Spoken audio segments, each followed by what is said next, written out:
So we have a question from Ryan, and Ryan says this.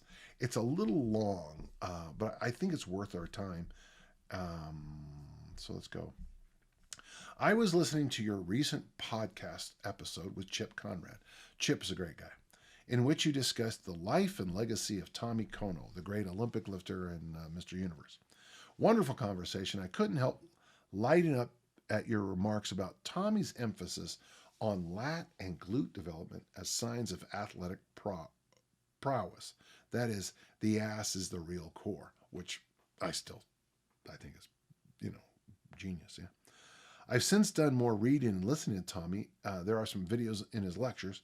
Yeah, YouTube's wonderful, and found them fascinating. I was curious whether you see any value in the idea of accentuating, sorry about that, folks, lats and glutes in a Dan John hypertrophy training context. Push, pull, hinge, squat, carry. I know Brett Contreras is a big advocate of progressively loading the hip thrust, and that you already speak a great deal about the value of vertical pulling. Would you, for instance, add a weighted hip thrust to the mix, which is what we do in my gym? Yeah. Or do you think the deadlift squat provide enough glute development? I really wish you, Ryan, you would listen to one of my workshops when I talk about the movement matrix. If you don't know what I'm talking about, um, the course on my site, Advanced Easy Strength Topics, goes over all this. But, I wouldn't. So for me, you know, we're going to do a workout. You're going to come over to my place. It's Tuesday, so Tuesday's buns and guns. You're going to do hip thrust, goblet squat, deficit deadlift in little circuits, maybe ab wheel on top, because the ab wheel is a lat. The ab wheel is a lat workout. In fact, the ab wheel is one of the best ways to build your pull up. So yeah, I think so. Yeah, so obviously right now I'm Olympic lifting a lot. So when I Olympic lift, um, I got to tell you, I'm glad you said this because it was just days ago that I talked to one of the people I train with, and I said, let's make sure I get the glute loop out and I do my hip thrust and my clamshells. Because as an Olympic lifter, I think you need levels of glute conditioning, you know. You get tired. You'll see this with some of my Olympic lifter friends.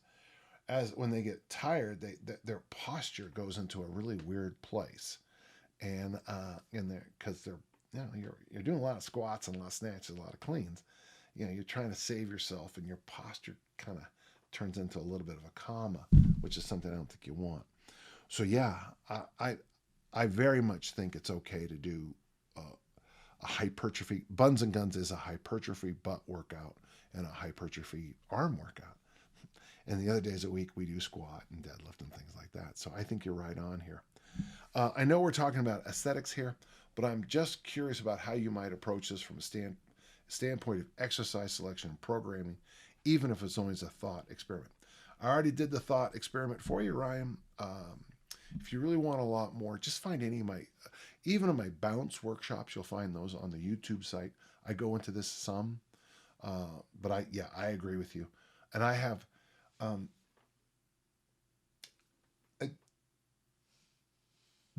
when you're talking about the glute, I think you got to be careful about saying hypertrophy or strength or power because the glute is such a big engine, and the lats too, that you need all kinds of reps and set schemes to get the best out of all of it for you. The glute is one of the. I mean, I'm sure you could build up a superstar if they are born right, with just like I don't know deadlifts or front squats. That's it. That's just one exercise. But for the bulk of us, I think you need a mix, not just a mix of exercises, but a mix of reps and sets too. Thank you. Great question. A really great question.